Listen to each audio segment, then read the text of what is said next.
The whole reason why Fort William Henry was built here was for the British to claim this lake. The British called it Lake George. The French called it Lake du Saint-Sacrement. So right here, a titanic battle was fought between two empires, the British and the French. And that's why that fort was built in 1755.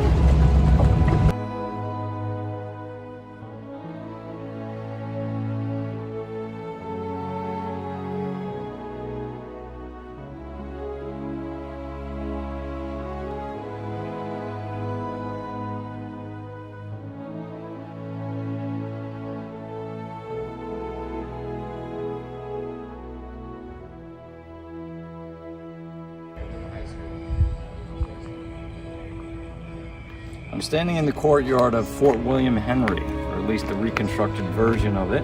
The original fort was built in 1755, and it was built to keep a hold of British territory here on Lake George. Now, the reconstructed fort is built almost exactly like it was in 1755. And if you look around the courtyard, you have a garden, you have barracks, you have today a museum, and we're going to take you through all that today so you get a good idea what this fort looks like today. We're standing in the main museum of Fort William Henry, and on display are actual artifacts that were found on the site. It starts with the beginning of Native American occupation of this area, the French claiming the lake itself, and then it goes on to the British occupation of this area. You can see here Sir William Johnson. He's the one that won the Battle of Lake George in 1755, beginning the British occupation of this area. The dioramas and the exhibits go on, and then, like I said before, they have actual artifacts that were found on site. You can see muskets, you can see musket balls, and any kind of military equipment that would have gone along with an 18th century army in this area. We're under one of the casemates of Fort William Henry, and what you just saw was a oven used to heat the fort and also to cook. So that's actually original to 1755.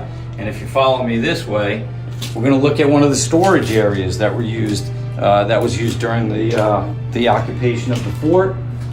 This storage area would have been used to store military weapons and supplies, but also was used as a hospital during the siege itself in 1757. You can see dioramas showing this. In this case, this is a surgery happening. So this casemate would have been a den of activity during the siege itself in 1757.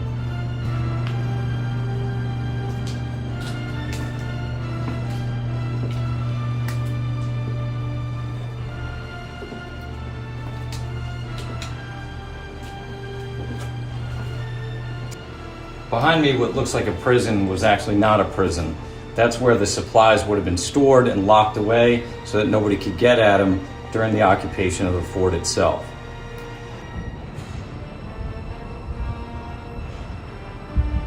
Out there is Lake George, and that's what the British were claiming when they built this fort here in 1755.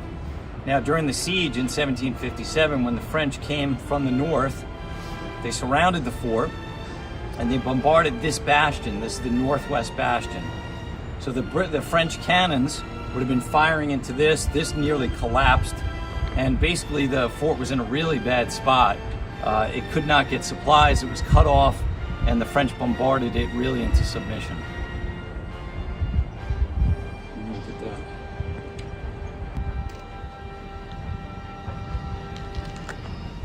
The British held on as long as they could.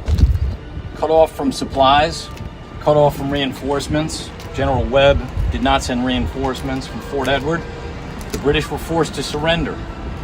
When the British surrendered and left the fort, they were immediately attacked by Native American allies, by the Marquis de Montcalm, the French commander, who in many ways didn't want to see that happen, but the Native Americans attacked anyway. The result was the Fort William Henry Massacre of 1757, which is one of the worst massacres that were recorded at the time. We don't know if it was exaggerated or not. However, it does cause the British to fight even harder.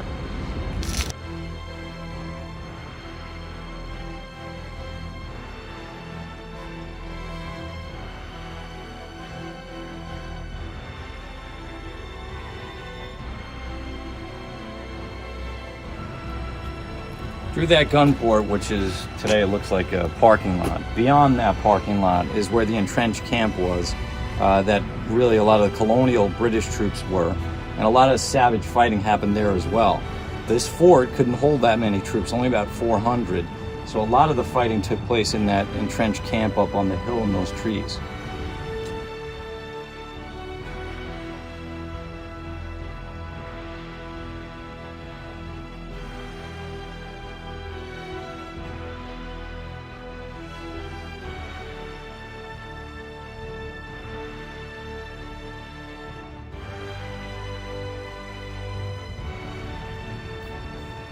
So what is represented by the reconstructed fort is what life would have been like in everyday Fort William Henry at the time of the British occupation. You saw a little garden. Obviously they would need fresh greens and vegetables. You also see here a well. This well was dug by Rogers Rangers in 1756, and this was the drinking water that would have been used in the fort itself. Behind me, in a very secure location of the fort itself, would have been the powder magazine. That's where all the ammunition and the gunpowder would have been stored. Now, the reason why it's so secure is because if that blows up, the entire fort is in jeopardy. So it is closed right now because of COVID, but if you went down there, you would see a very secure area with ammunition and gunpowder. Below me is the crypt, and in it would have been the remains of British soldiers that were killed after the surrender of the fort. The wounded were kept here. Native Americans came in and the French, and many of the British were slaughtered. Now, one Jesuit priest remembers a Native American emerging from this area with a trophy of a human head. So the fighting was brutal, and the after effects were even worse. I'm here with Kyle Durkee. He's an administrative assistant here. He's been kind enough to give us a little tour of the fort. And Kyle, just tell us a little bit about the fort itself and what you guys do here. Right, so Fort William Henry was a French and Indian War fort that was burned down in August 1757. It was rebuilt in the 1950s, and it stood here ever since. Now, we give tours throughout our main museum. We have soldiers here on our parade ground that offer live musket and cannon firing demonstrations. People come through from all over the place to visit our fort and learn some of our best artifacts here. Like this French 18-pound cannon that was found in Lake George in the 1950s. We believe that it was actually intended to be used on Fort William Henry, or it was actually used on Fort William Henry when it rolled off one of the French boats and sank to the bottom of Lake George.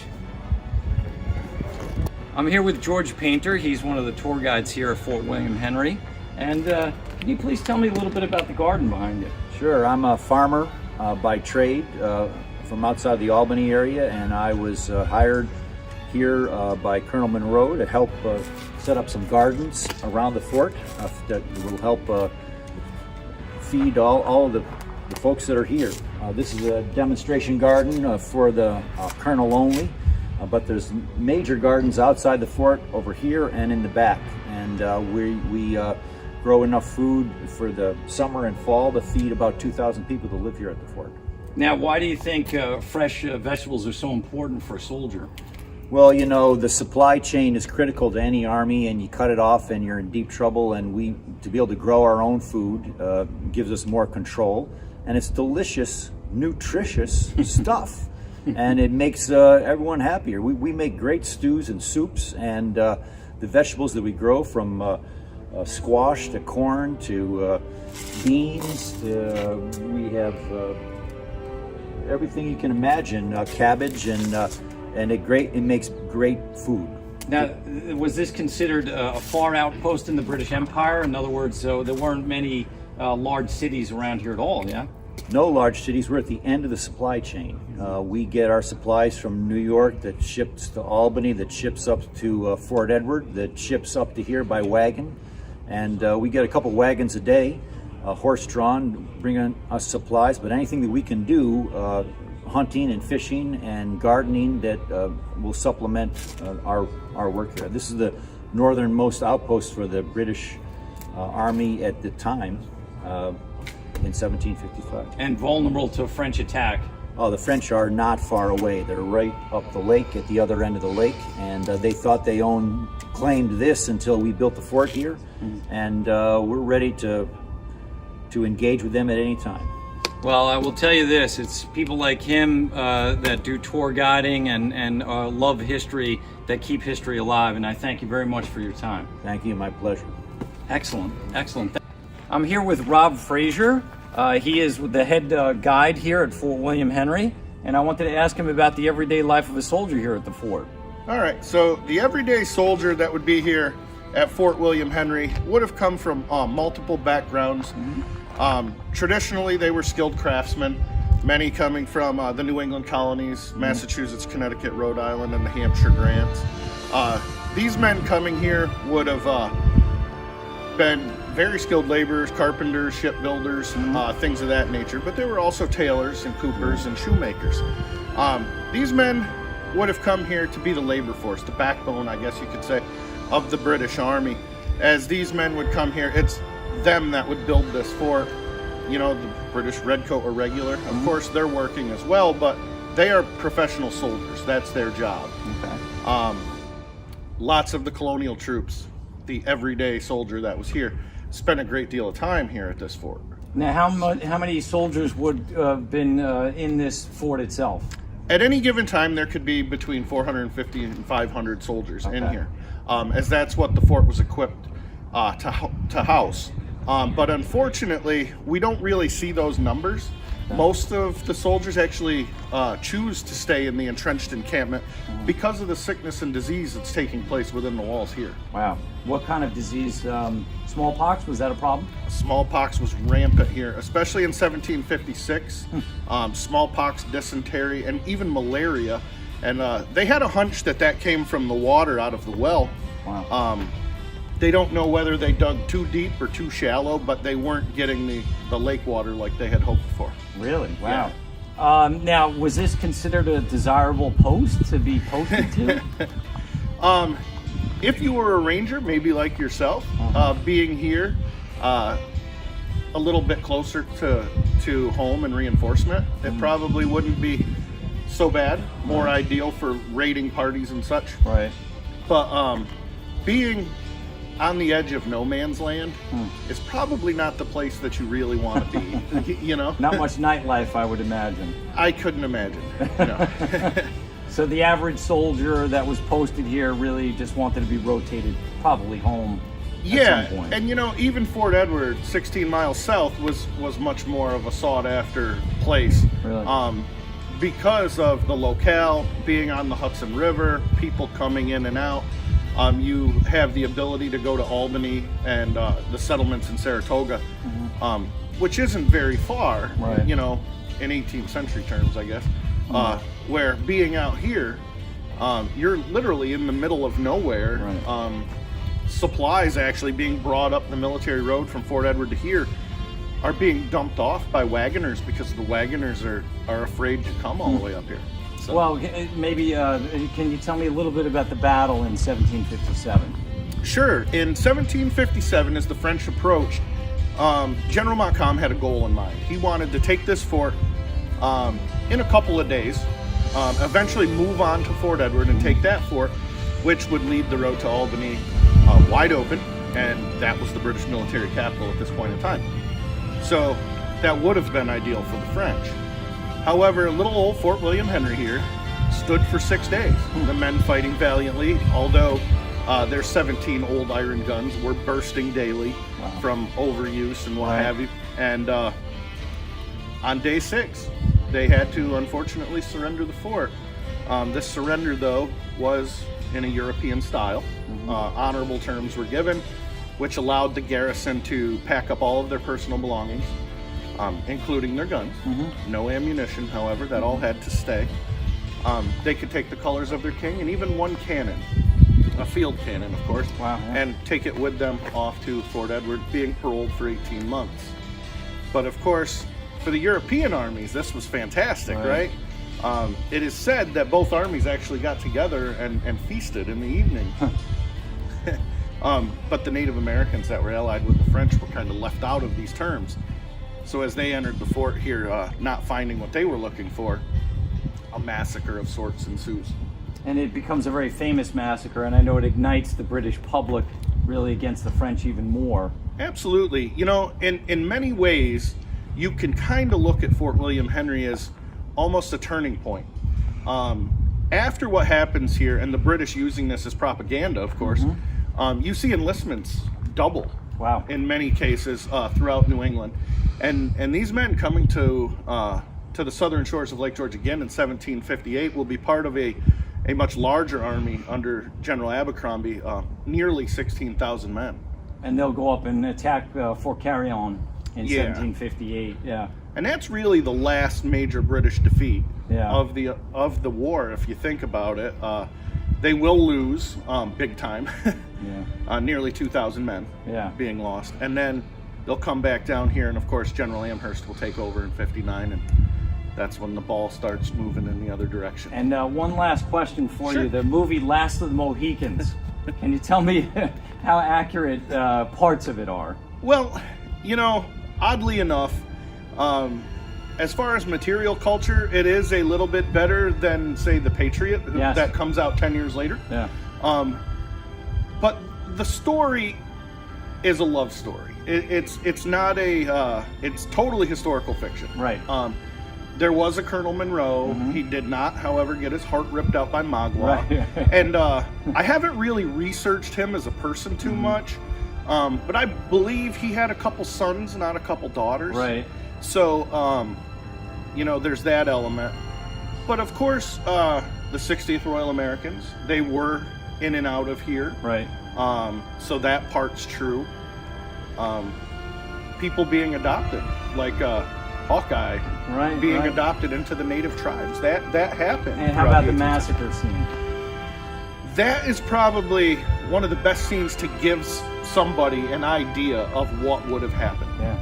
Although they do leave out really them coming into the fort and, Right. and what happened here, it gives a good idea of what would have happened at the end of that column as it was marching away.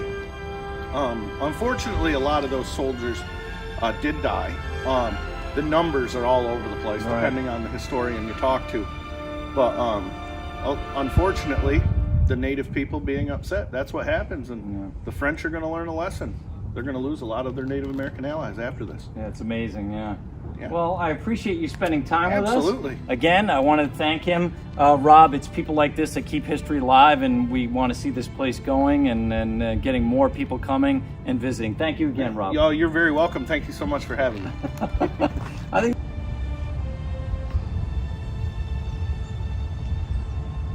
During the siege of Fort William Henry in 1757, this was the scene of an armed camp.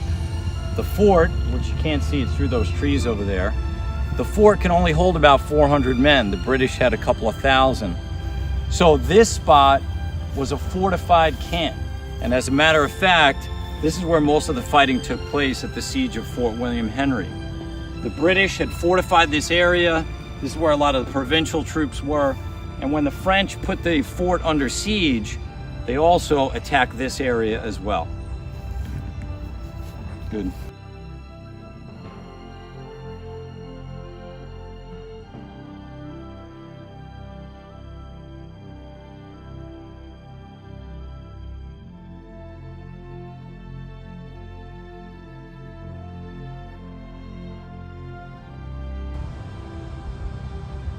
This is the ruins of Fort George. This was built after the Battle of Fort William Henry. When Fort William Henry was destroyed by the French moved back up to Fort Carillon. They didn't have enough men to keep this area, and the British did return.